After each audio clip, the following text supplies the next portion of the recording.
नमस्कार दोस्तों, मैं मनीष द्विवेदी। आप सभी लोग कुशागर आईएएस चैनल पर हैं। एफएसओ को लेकर हमने एक वीडियो बनाया था कि इसका सिलेबस बी पार्ट का कैसा और कैसे कैसे तैयारी करना है। वो पूरा आप लोगों ने वीडियो देखा भी है, बड़ा अच्छा रिस्पांस भी उस पर आया है। एमपीपीएससी का कट ऑफ भी प्रीलिम्स का जारी हो गया, उसका भी एक वीडियो हमने बना रखा, वो भी आपने देखा है। उस पर भी अच्छा आप लोगों ने रिस्पॉन्स किया है। तो आज मैं आप लोगों के बीच में यहाँ पर एमपीएफएसओ में एक टॉपिक है, आपने देखा होगा, मैंने डिस्कस किया था उसमें। मधुमक्खी पालन, कुक्कट पालन, सुगर पालन, ये सब है उसमें।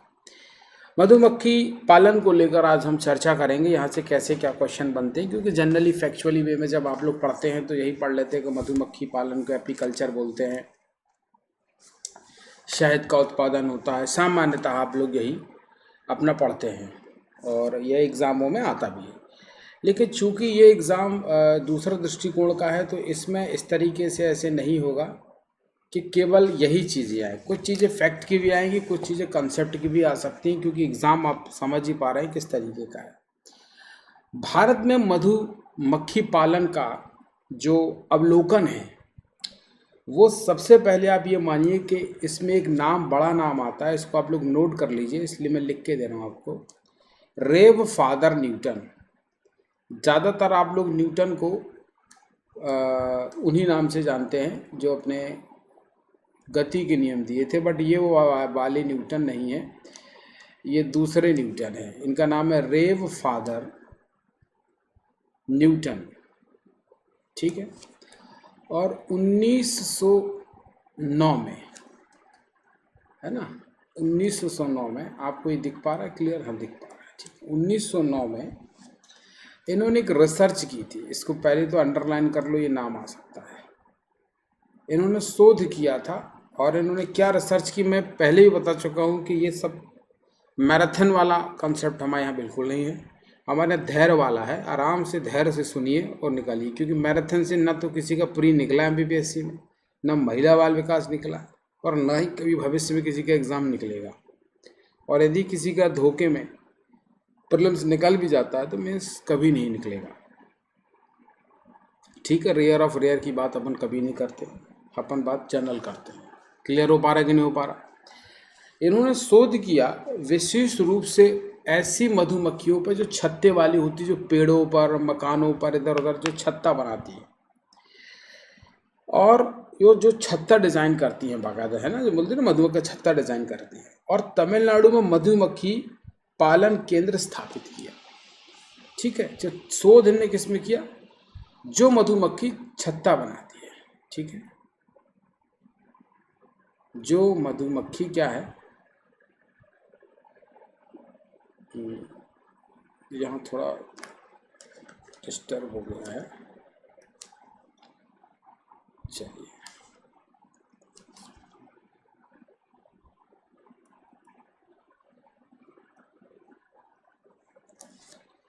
शोध इन्होंने किया छत्ते वाली मधुमक्खी पर, ठीक है। किस पे किया? छत्ते वाली मधुमक्खी पर शोध किया, और इन्होंने एक शोध केंद्र कहाँ पर खोला? तमिलनाडु में। तमिलनाडु की कौन सी जगह पर?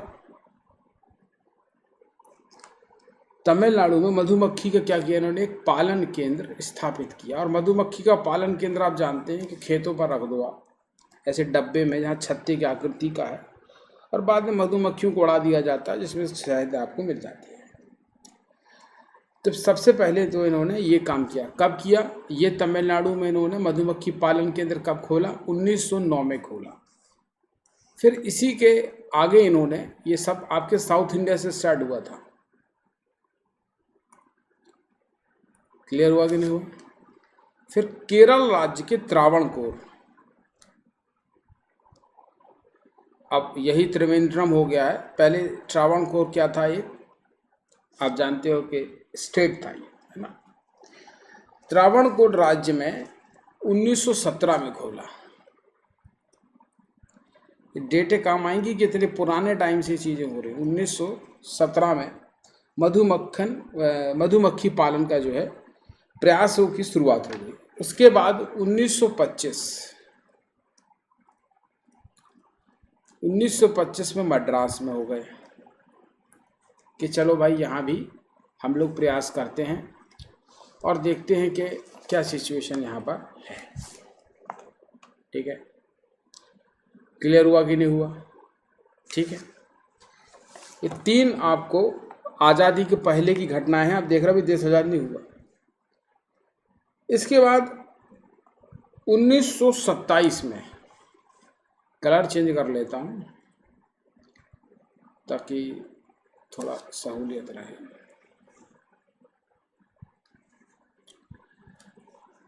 1927 में के नियर अबाउट कश्मीर में, कौन से स्टेट में हुआ? आपके कश्मीर में हुआ। क्लियर? इसके बाद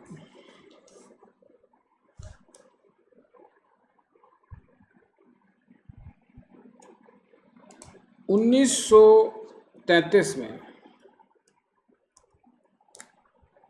पंजाब में, कहाँ पर? पंजाब में शुरुआत हुई। और 1938 में यूपी में शुरुआत कर दी। साउथ से चला और ये यूपी तक आया गया और इसका प्रयास हुआ। ये इसलिए मैंने ये पूछे जा सकते हैं। ठीक है, अब हम बात करेंगे स्वतंत्रता के बाद का। क्लियर हुआ कि नहीं हुआ? ठीक है, अब हम बात करेंगे कि आज़ादी के बाद कहाँ कैसी शुरुआत हुई। आज़ादी के बाद खादी और ग्राम उद्योग, जिसको हम बोलते हैं खादी और ग्राम उद्योग, ठीक है, खादी और ग्राम उद्योग आयोग कमीशन हो गया। ठीक है,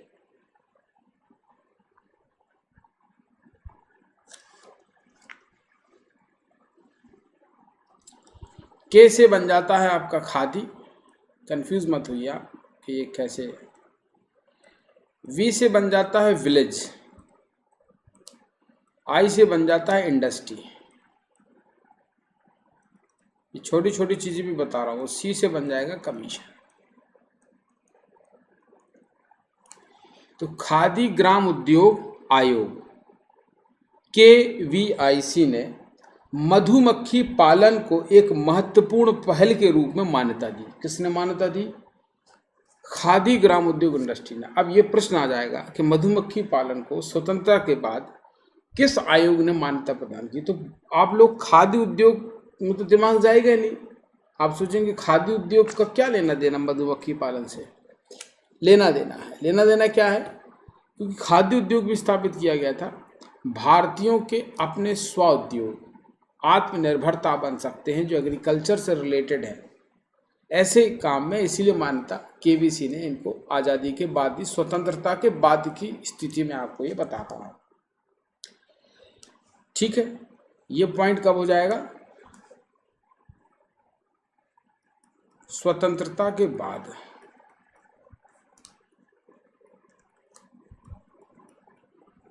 क्लियर हुआ कि नहीं हुआ? एक पॉइंट तो ये हो गया। फिर एक इंपॉर्टेंट डेट आ गई 1980। 1980 में ICAR, आप लोग जानते हैं क्या है, ने पुणे में CBRTI मुख्यालय, इन सब के फुल फॉर्म आपको याद होना चाहिए, ने क्या किया? पुणे में जो CBRTI मुख्यालय में मधुमक्खियों पर शोध एवं प्रशिक्षण के लिए मधुमक्खी अनुसंधान और प्रशिक्षण पर अखिल भारतीय समन्वित परियोजना AICP की शुरुआत की। किसकी शुरुआत की? AICP की क्या की इन्होंने? शुरुआत की। ए से बन जाएगा एपीकल्चर। ठीक है,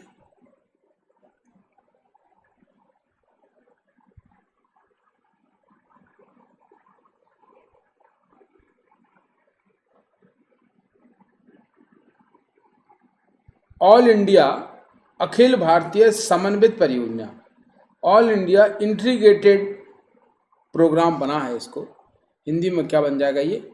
ऑल इंडिया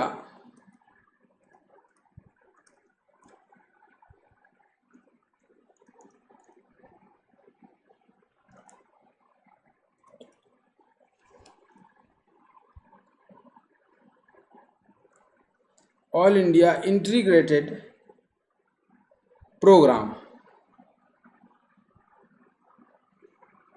ठीक है, समन्वित कॉमन प्रोग्राम उनका बन जाएगा आपका ये।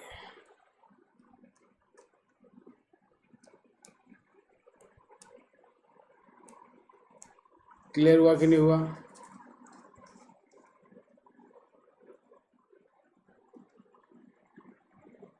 इतना क्लियर हो गया? ठीक है। मधुमक्खी अनुसंधान और प्रशिक्षण पर ये शुरू किया इन्होंने, ठीक है। किस पर शुरू किया? मधुमक्खी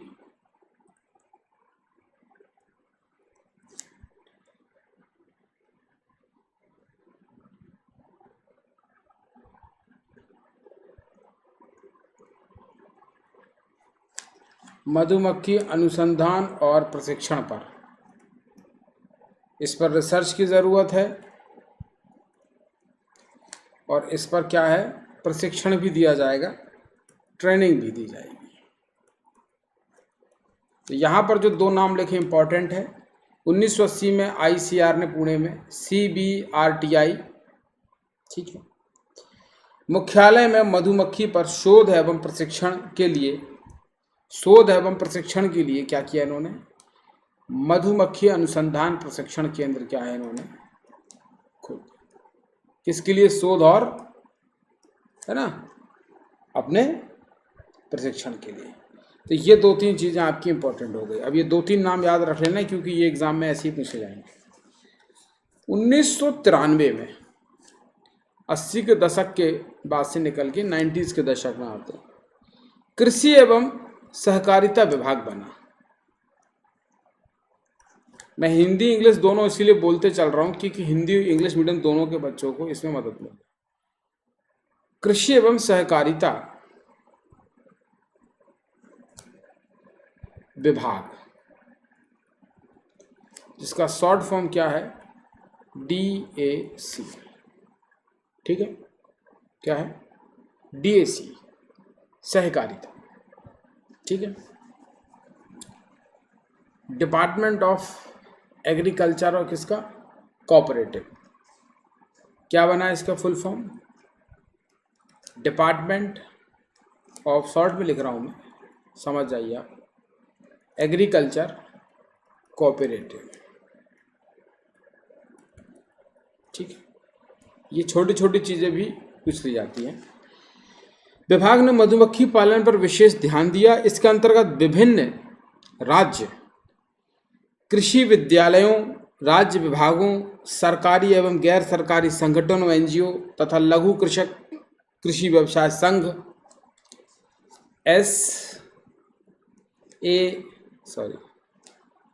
SFAC,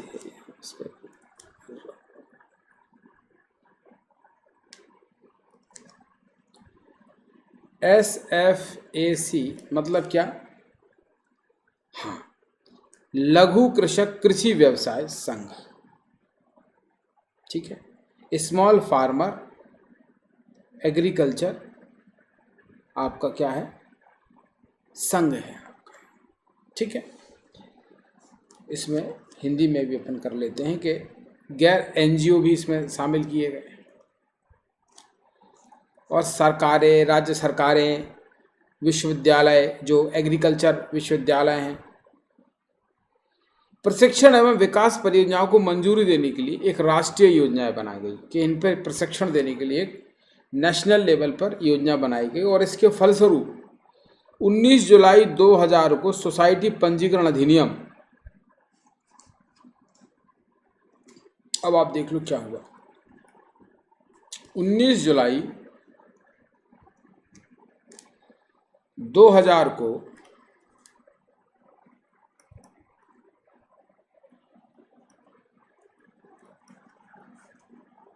सोसाइटी पंजीकरण अधिनियम,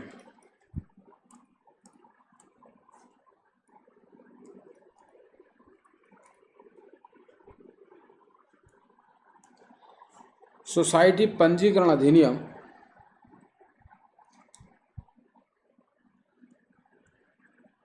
ये है 1860 के अंतर्गत। इस सब एग्जाम में आपके आ जाएगा, GS 1 में भी कवर हो जाएगा। अंतर्गत पंजीकृत सोसाइटी के रूप में राष्ट्रीय मधुमक्खी बोर्ड का गठन किया गया। के अंतर्गत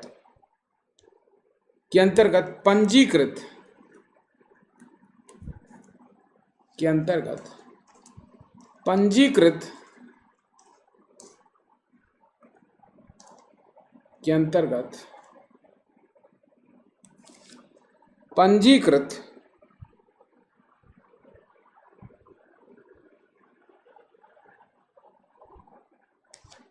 पंजीकृत सोसाइटी के रूप में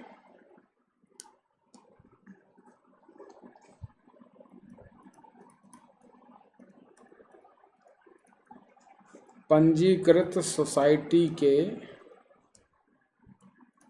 रूप में क्या हुआ, एक मधुमक्खी बोर्ड का गठन हुआ।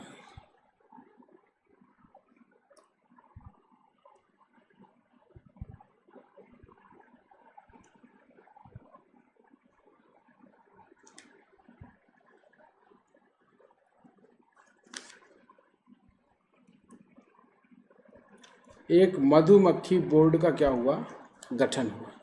ये यहाँ पर बड़ी बात हो गई, ठीक है। और वर्ष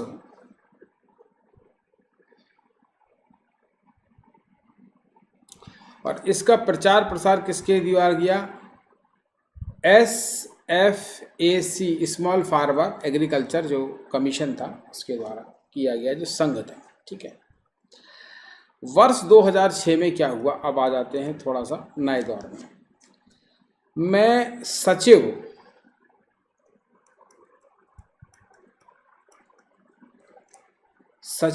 किसके, DA एवं FWO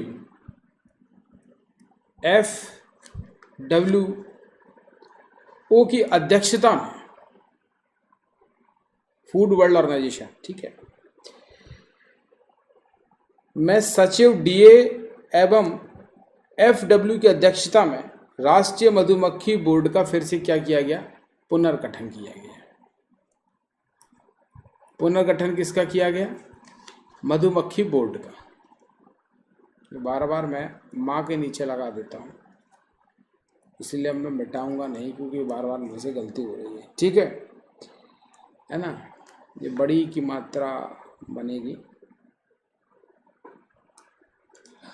थोड़ा सही कर देता हूँ, ये बड़ी दिक्कत आ रही है। नहीं तो ये यहाँ भी गलत हुआ है,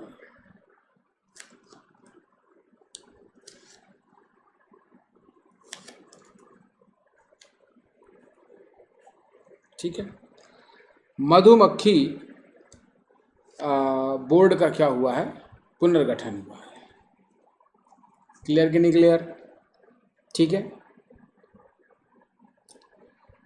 तथा राष्ट्रीय मधुमक्खी पालन एवं शहद मिशन के लिए एक नोडल एजेंसी हो गई, ठीक है। तो मधुमक्खी पालन के लिए और शहद उत्पादन के लिए, ठीक है, फटाफट लिख रहा हूँ, जो शहद मिशन है उसकी नोडल एजेंसी बन गई। नोडल एजेंसी मतलब क्या होता, उसकी देख रेख करने वाला, उसकी क्या बन गई, नोडल एजेंसी बन गई। क्लियर हुआ कि नहीं हुआ। अब प्रश्न आ जाएगा, मधुमक्खी पालन और शहद मिशन की नोडल एजेंसी क्या है, तो FWO की अध्यक्षता में जो राष्ट्रीय मधुमक्खी बोर्ड का पुनर्गठन हुआ था, वो नोडल एजेंसी आपके इसमें है। इतनी चीज आपने यहां पर देख ली। क्लियर हुआ कि नहीं हुआ, ठीक है। चलिए आगे बढ़ते हैं। इसको एपीकल्चर को ही मीठी क्रांति भी बोलते हैं। क्या बोलते हैं, इसको मीठी क्रांति के नाम से भी संबोधित किया जाता है, क्योंकि शहद मीठी होती है। और सरकार इसका का उद्देश्य है कि मधुमक्खी पालन के व्यापक विकास की आवश्यकता महसूस की गई, और भारत सरकार ने वैज्ञानिक मधुमक्खी पालन प्रथाओं, उच्च गुणवत्ता वाले शहद और अन्य मधुमक्खी उत्पादों के उत्पादन को बढ़ावा देने और आगे बढ़ाने के लिए राष्ट्रीय मधुमक्खी पालन और शहद मिशन, इसको क्या बोला इन्होंने, NBHM, हिंदी में इसका नाम बना मधुमक्खी पालन और शहद मिशन। ठीक है,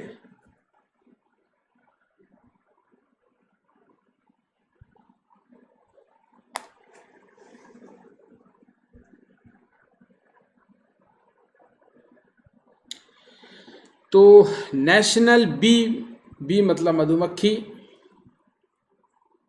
H for Honey, M for mission और N फॉर नेशनल। ठीक है, तो नेशनल बी हनी मिशन पालन जो इसका इनको करना है। ठीक है, तो राष्ट्रीय मधुमक्खी पालन और शहद मिशन के रूप में जाने वाली केंद्रीय क्षेत्र योजना, अब एक इसमें केंद्रीय क्षेत्रीय योजना भी होगी, उसका नाम है CSS, जो क्या है, केंद्रीय क्षेत्र योजना है। ठीक है,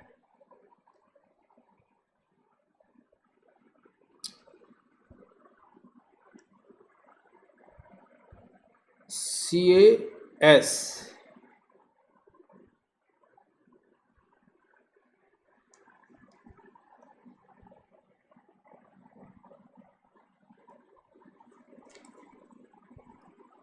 इसको थोड़ा साफ करना पड़ेगा।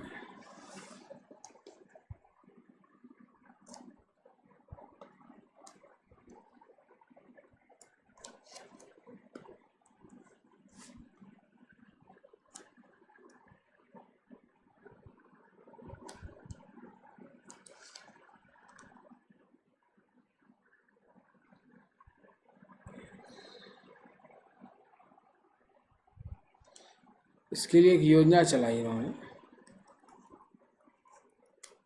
केंद्रीय क्षेत्र योजना। ठीक है, सेंट्रल एरिया स्कीम चलाई इन्होंने, को मंजूरी दी। और इसे राष्ट्रीय मधुमक्खी बोर्ड, राष्ट्रीय मधुमक्खी बोर्ड का फुल फॉर्म क्या बनेगा, NBB, नेशनल बी बोर्ड के माध्यम से लागू किया गया और मिशन 2020-21 की अवधि के दौरान आत्मनिर्भर भारत के हिस्से के रूप में पेश किया गया। जो आत्मनिर्भर भारत है उसमें जो एग्रीकल्चर में आत्मनिर्भर होना, उसके दौरान जो है इसको पेश किया गया, और जिसका उद्देश्य जो है मधुमक्खी पालन के राष्ट्रव्यापी संवर्धन पर ध्यान केंद्र करने के लिए यहाँ पर बात की गई। भारत में थोड़ा शहद का बाजार अपन समझ लेते हैं। NBHM मतलब नेशनल बी हनी मिशन के बाद क्या हुआ, उत्पादन, कटाई के बाद विपणन के लिए बुनियादी ढांचे के समर्थन और अनुसंधान एवं विकास के लिए संपूर्ण मूल्य श्रृंखला पर जोर दिया गया। राष्ट्रीय मधुमक्खी पालन और शहद मिशन को 2020 में आत्मनिर्भर भारत के तहत 3 साल 2020-21 से 2022-23 के लिए लॉन्च किया गया। अब यहाँ पर ये प्रश्न बहुत इंपॉर्टेंट हो जाएगा कि ये जो NBH है,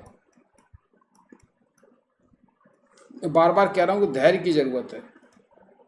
धैर्य खो देंगे तो फटाफट वाली मैराथन में सब चीज़ें नहीं मिलेंगी। ठीक है, ये जो था, इसको 2020 में जो मोदी सरकार ने आत्मनिर्भर, अभी आत्मनिर्भर भारत को लेकर लगातार क्वेश्चन आए हैं प्री UPSC समय।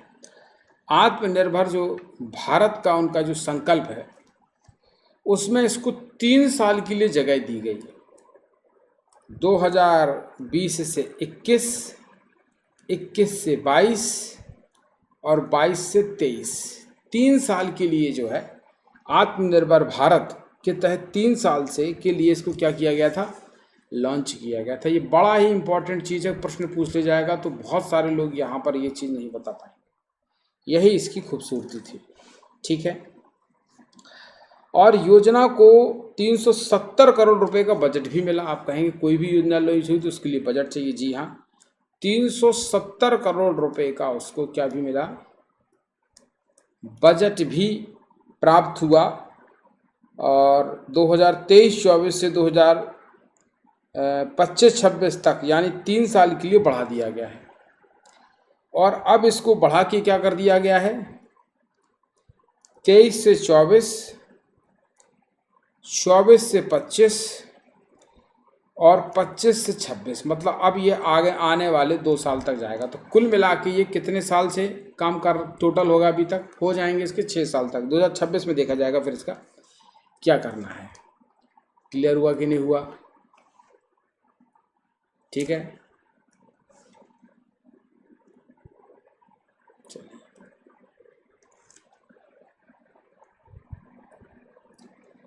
तो ये एक बात हो गई। एनबीएचएम के पहले क्या स्थिति थी वो बता चुके हम। असंगठित क्षेत्र पर सबसे कम ध्यान दिया गया, केवल कुछ घटकों के लिए अलग से सहायता प्रदान की गई। शहद के क्षेत्र में संपूर्ण मूल्य श्रृंखला पर ध्यान नहीं दिया गया। देश में मधुमक्खी पालन को बढ़ावा देने के लिए नीति आयोग द्वारा, मधुमक्खी पालन को बढ़ावा देने के लिए नीति आयोग द्वारा सबसे पहले 2019 में, ये बात हो रही है जब एनबीएचएम का गठन नहीं हुआ था, उसके पहले की बात कर रहे हैं कि तब क्या स्थिति थी। नीति आयोग ने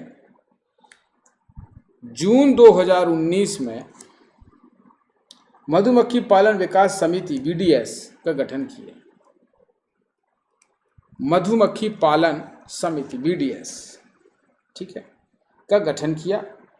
वित्त मंत्री ने मई 2020 में मधुमक्खी पालन पहल के लिए 500 करोड़ रुपए का आवंटन की घोषणा की। और इसीलिए आप देखेंगे कि 2020 में 500 करोड़ रुपए के आवंटन की क्या हुई, घोषणा हुई। क्लियर हुआ कि नहीं हुआ? आवंटन की क्या हुई, घोषणा की भारत के वित्त मंत्री ने। क्लियर हुआ कि नहीं हुआ? अब यहाँ से आपके कितने प्रश्न तैयार होगा मधुमक्खी को लेकर, वो आपको पता लग गया होगा। अब मधुमक्खी, राष्ट्रीय मधुमक्खी पालन और शहद मिशन एनबीएचएम का जो इकोसिस्टम है, इसमें और क्या क्या चीज़ें हैं वो मैं आपको यहाँ पर थोड़ा सा एक डायग्राम के फॉर्म में बता देता हूँ, तो आपको ज़्यादा अच्छे से समझ आ जाएगा। ठीक है,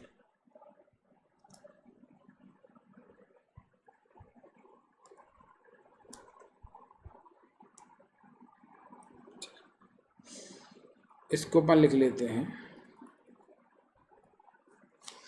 राष्ट्रीय मधुमक्खी पालन और शहद मिशन।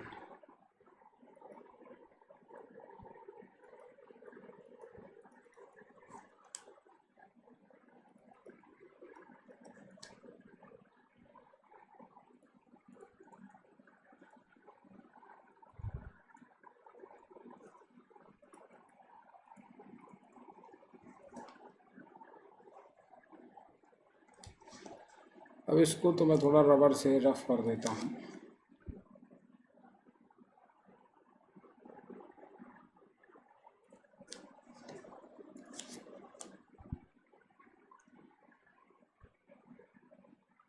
ठीक है, अब इसके अंतर्गत क्या क्या पॉइंट बनेंगे उसकी अपन चर्चा कर लेते हैं। कृषि एवं किसान कल्याण मंत्रालय, भारत सरकार, ठीक है, ये सब पॉइंट इसके काम आ जाएंगे आपको, क्या क्या इससे प्रश्न बन सकते हैं। कृषि एवं किसान कल्याण मंत्रालय,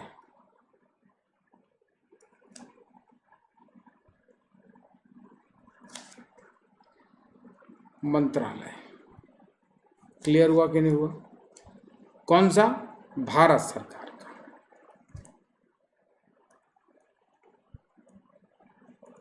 कृषि एवं कृषि कल्याण मंत्रालय। दूसरा ICR, CAUS, SAUS, सहित जो है अन्य रिसर्च संगठन सहित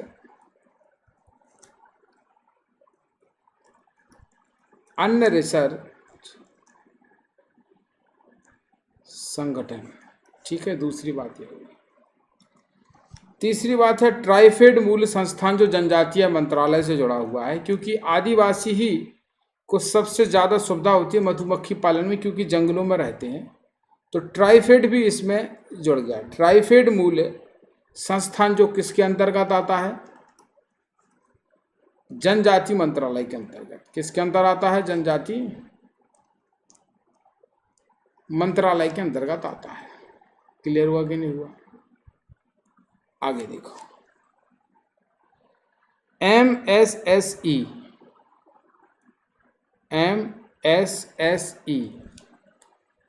के तहत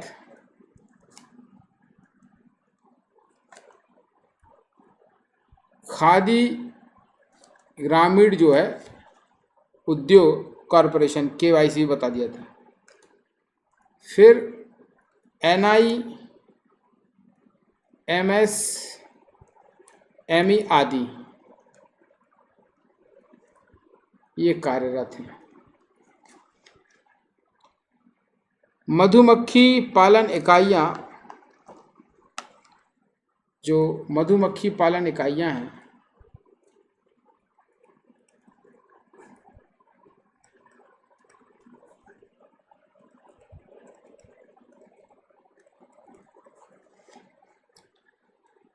जो फर्म है जो ये काम कर रही हैं, जो सोसाइटियां हैं या अन्य भी जो प्राइवेट स्तर पर काम कर रहे हैं, इसमें अन्य जोड़ दिया अपन ने, ये एक हो गया। ठीक है, ये इसमें इसके कुछ पॉइंट हैं जो इससे मधुमक्खी पालन से जुड़े हुए हैं। क्लियर हुआ? अब जरा देख लेते हैं और क्या क्या है। दूसरा है राज्य नोडल एजेंसी एवं रिसर्च संस्थाएं। राज्य की जो नोडल एजेंसियां हैं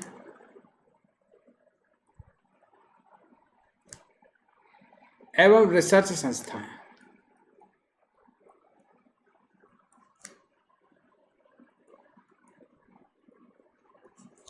ठीक है।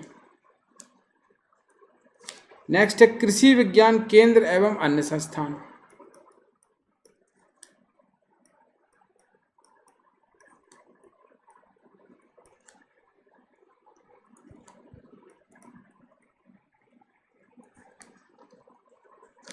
फिर है कृषक एवं कोऑपरेटिव।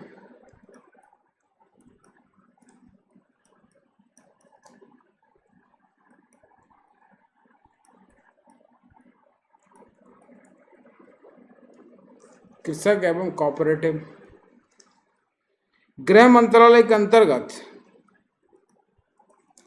अब देखो इसमें कितने मंत्रालय और कितनी चीजें आ रही हैं। गृह मंत्रालय के अंतर्गत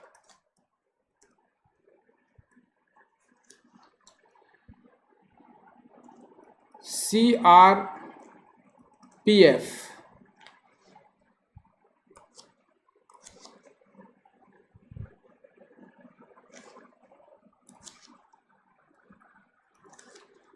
एवं अन्य एजेंसियां।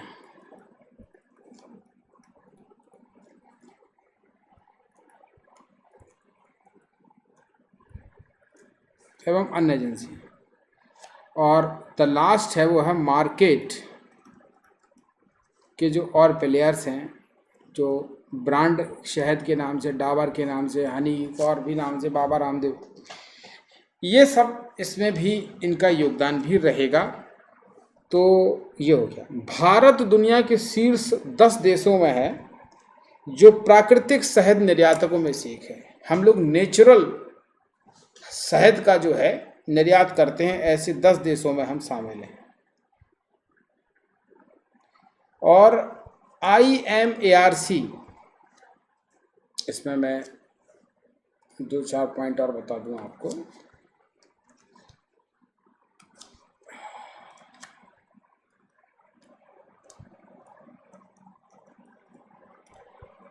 IMARC कि एक रिपोर्ट के अनुसार भारतीय शहद बाजार का मूल्य जो है क्या है, 2023 में 25.2 बिलियन रुपए था।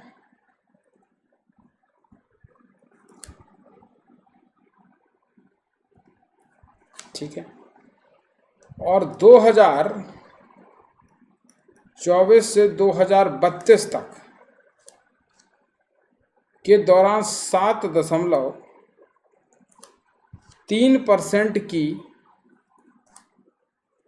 CAGR प्रदर्शित करने की उम्मीद है।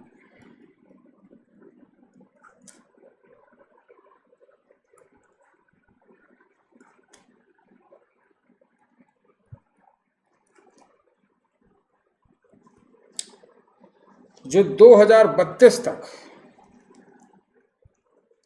कितनी हो जाएगी, 48.6 बिलियन रुपए हो जाएगी।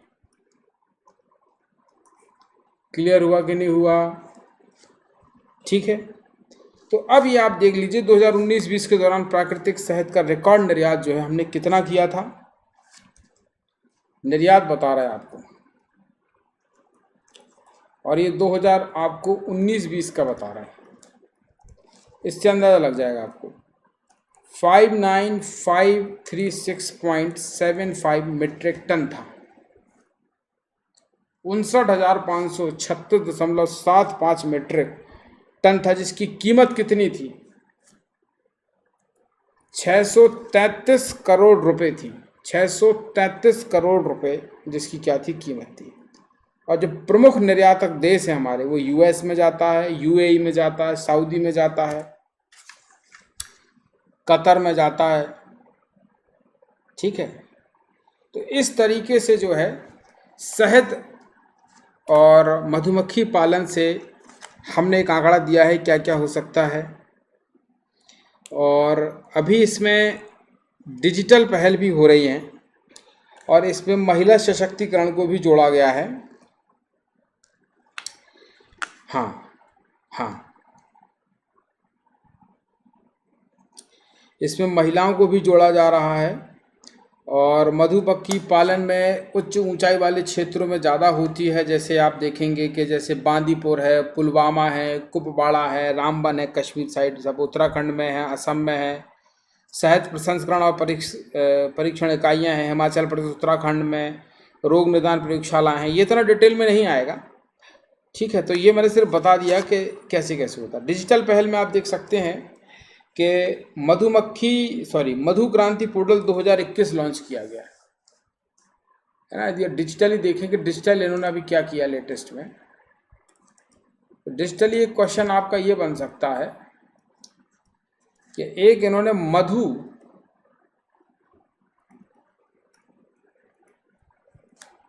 क्रांति पोर्टल 2021 में लॉन्च किया है। क्योंकि डिजिटल इंडिया है ना, तो ये एक प्रश्न आ सकता है कि इसमें डिजिटली क्या हुआ। तो ये एक चीज़ इन्होंने हाल फिलहाल में एक डिजिटल चीज़ कर दी है। और पोर्टल पे लोग आते हैं और वहाँ पर 20 लाख से अधिक लोगों ने पंजीकरण करा लिए। तो ये डेटा नहीं पूछा जाएगा आपसे, है ना, तो वो डेटा नहीं बताएंगे आपको हम। जो एग्ज़ाम में डेटा आ सकता था वो मैंने बता दिया है आपको। और गुणवत्ता मानक के लिए आप जानते हैं कि किसी भी चीज़ की भारत में खाद्य सामग्री की गुणवत्ता जो मापने के लिए जो संस्था है उसका नाम फसाई है, FSSAI के तहत शहद में 3 गुणवत्ता मानक जो हैं स्थापित किए गए हैं। और वो 3 गुणवत्ता मानक ये हैं। पहला है शहद, दूसरा है मधुमक्खी मोम, और तीसरा है रॉयल जेली। तो 3 गुणवत्ता मानक जो हैं इसमें बनाए गए हैं। ठीक है, तो ये इम्पॉर्टेंट है आपका। तो ये सब मधुमक्खी पालन से लेके हमने वीडियो बनाया है। अगला वीडियो हम और किसी चीज़ से लेकर आपके आएंगे जो FSO, MPPSC और सब जगह में काम आपको आएगा। तब तक के लिए नमस्कार, धन्यवाद। जैसे पहले वीडियो को आप लोगों ने प्यार दिया है, इस प्रकार से इस वीडियो को भी आप अपने दोस्तों में करिए।